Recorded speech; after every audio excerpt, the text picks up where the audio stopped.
I almost messed everything up last Thursday. It was one of those regular work days that starts off slow and then somehow picks up speed without warning. I had my coffee, my inbox wasn't completely out of control, and for once, I felt like I was actually on top of things. That alone should have been a sign that something unexpected was coming. Her name was Kayla. She had started maybe 2 weeks before that day. New hire, same department, just a few desks down from mine.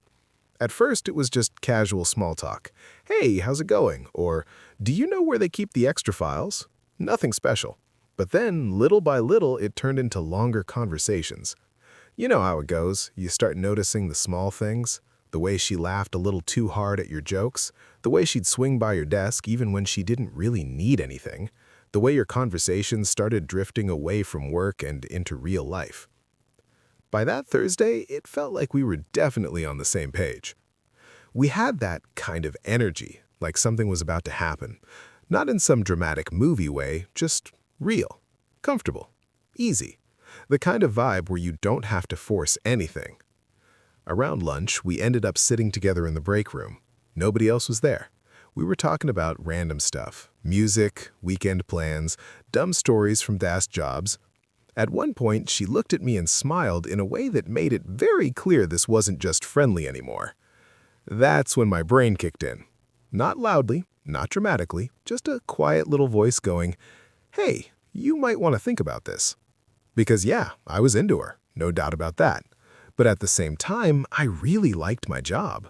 It wasn't just a paycheck, it was stable, good environment. People respected me here. I wasn't trying to mess that up over something temporary. And let's be honest with myself. I knew what I wanted. It wasn't a relationship, it wasn't anything serious, it was just attraction. And I had a pretty strong feeling that's what she wanted too, even if she might have said otherwise later. That's where things get messy. Because when two people want different things or think they want the same thing but don't, it never stays simple. Especially not at work. Work is the worst place for that kind of complication. Still, in that moment, it would have been so easy to just go with it. Say yes to grabbing drinks after work, let things happen naturally, ignore the possible consequences. People do it all the time, right? But instead, I paused. I remember literally leaning back in my chair and taking a breath. It wasn't some huge dramatic decision, just a few seconds where I asked myself, is this really worth it? And the answer came pretty quickly. No, not here, not at this job. So I kept things friendly, but I didn't push anything forward. When she casually suggested we hang out later, I gave a vague answer. Not rude, not cold, just neutral. Enough to slow things down. I could tell she noticed. The energy shifted a little after that. Not in a bad way, just different. Like we both felt that moment pass and knew it wasn't going the direction it could have. For the rest of the day, I focused on work. Kept conversations light, no flirting, no mixed signals, just normal. On my way home, I thought about it again. Part of me wondered if I had overthought it. Maybe I was being too cautious. Maybe it could have been nothing more than a casual thing. No drama, no complications. But deep down, I knew that wasn't how these situations usually play out. Especially not in a place where you see each other every single day. I told myself I made the right call. At the time, I didn't realize just how right I was. Because what happened the next week? That's what really sealed it for me. And honestly, it could have been me right in the middle of all that chaos. The next week started off normal. Same routine, same office noise, same people walking in half awake with coffee in their hands. Nothing seemed different at first. Kayla still came in, still said hi, still acted mostly the same around everyone. But there was a slight shift I couldn't ignore. Not with me exactly, but in general. Her energy felt off. At first, I brushed it off. Everyone has bad days. Maybe she didn't sleep well. Maybe something personal is going on. It wasn't my place to assume anything. Then, by midweek, things became clearer. Word travels fast in an office, even when nobody says anything directly. You start picking up pieces, small comments, side glances, people lowering their voices when certain names come up. That's when I heard about her and Jason. Jason worked in another department, but was around our age, same kind of lifestyle, social, outgoing, the type who didn't take things too seriously. I'd talked to him a few times. He seemed like a decent guy, but also the kind who kept things casual. Apparently, they had started talking right after that Thursday. By Friday, they had gone out. And by the weekend, well, you can guess the rest. I didn't hear it from her directly, of course. It came through coworkers, bits and pieces of conversation that slowly formed the full picture. Nothing official, but enough to understand what happened. At first, I didn't think much of it. Two single people hooked up. That's normal. Happens all the time. No big deal. But then things started getting weird. By Monday of the following week, Kayla's mood had changed completely. She wasn't just having a bad day anymore. She looked genuinely upset. Quiet at first, keeping to herself, barely talking to anyone. Then came Tuesday. I was at my desk when I heard raised voices from across the floor, not yelling exactly, but enough to make people look up from their screens.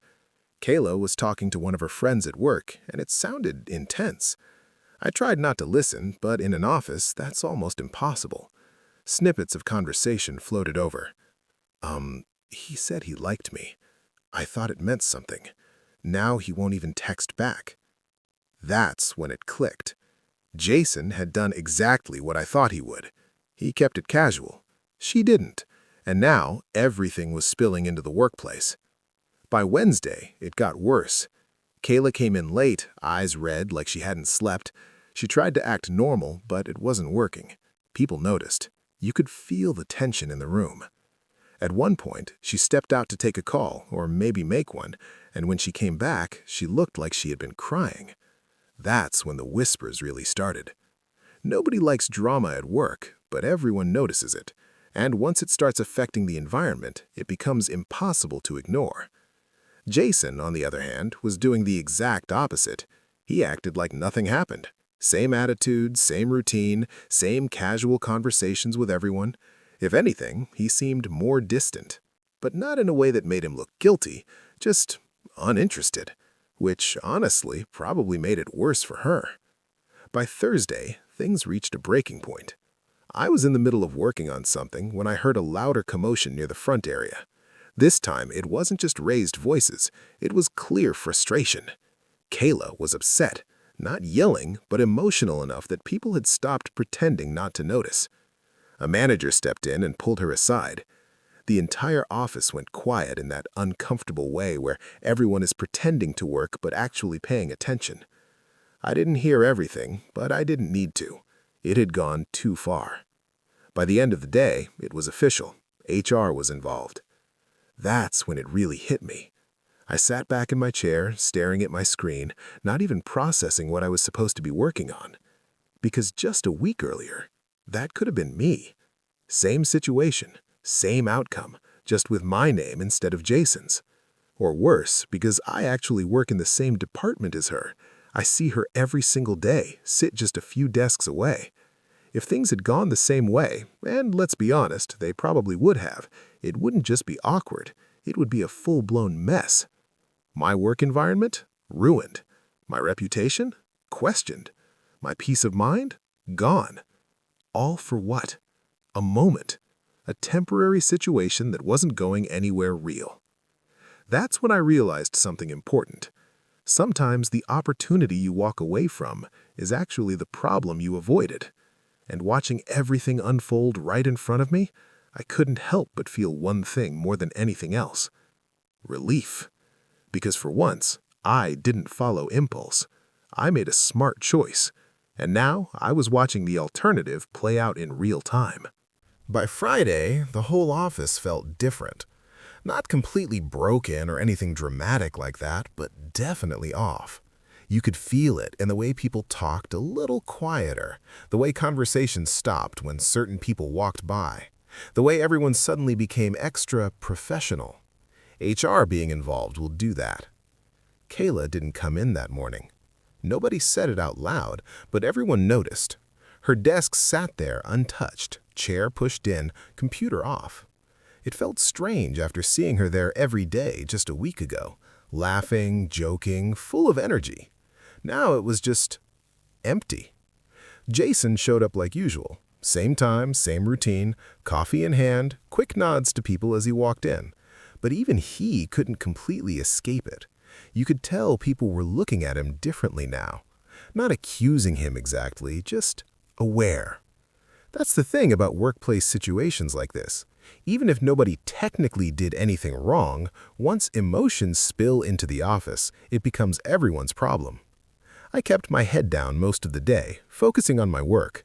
But in the back of my mind, I kept replaying everything that had happened over the past week. That one moment in the break room, that quick decision to pause, that small choice to not move things forward. It didn't feel like a big deal at the time. Honestly, it felt almost boring, like I was just playing it safe for no reason. But now, it felt like I had dodged something huge. Around midday, my manager called a short team meeting. Nothing too serious, just a reminder about maintaining professionalism, respecting boundaries, and keeping personal matters separate from work. He didn't mention any names. He didn't need to. Everyone knew. After the meeting, I went back to my desk, but I couldn't stop thinking about how easily things could have gone differently. Because here's the truth I had to admit to myself.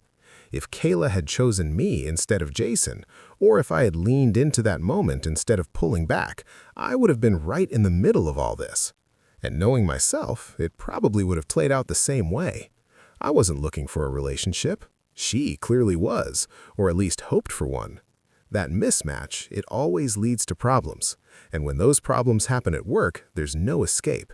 You can't just block someone and move on. You still have to see them every day, sit near them, work around them. Every awkward glance, every bit of tension, it all sticks around. Later that afternoon, I stepped outside for some air. Needed a break from the office energy. That's when one of my coworkers came out too. We stood there for a bit, just talking casually. Eventually, the conversation drifted toward everything that had been happening.